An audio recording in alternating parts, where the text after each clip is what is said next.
The Restaurant at the End of the Universe by Douglas Adams. Chapter 31. A few days after landing in this mountainous land, they hit a coastline which swept diagonally before them from the southwest to the northeast. A coastline of monumental grandeur, deep, majestic ravines, soaring pinnacles of ice. Fjords.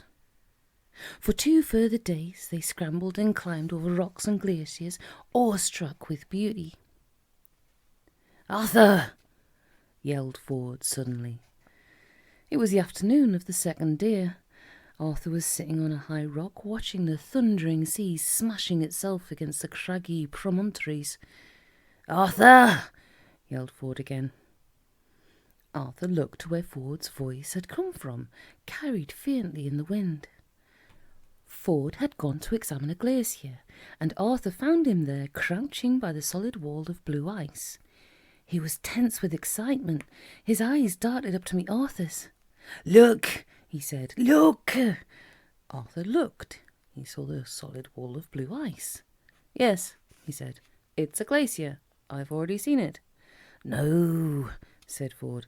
"You've looked at it. You haven't seen it. Look!" Ford was pointing deep into the heart of the ice. Arthur peered.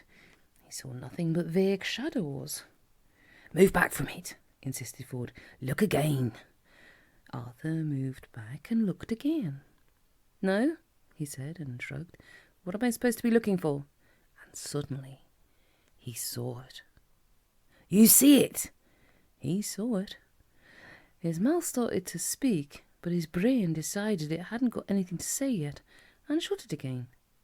His brain then started to contend with the problem of what his eyes told it they were looking at, but in doing so relinquished control of the mouth, which promptly fell open again.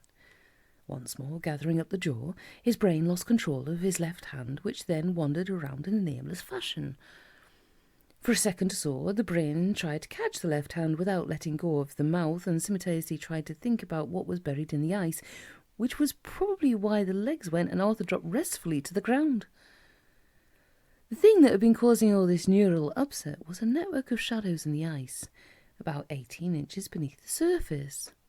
Looked at from the right angle, they resolved into the solid shapes of letters from an alien alphabet, each about 3 feet high, and for those like Arthur who couldn't read Megrathian, there was above the letters the outline of a face hanging in the ice. It was an old face, thin and distinguished, careworn but not unkind. It was the face of the man who had won an award for designing the coastline they now knew themselves to be standing on.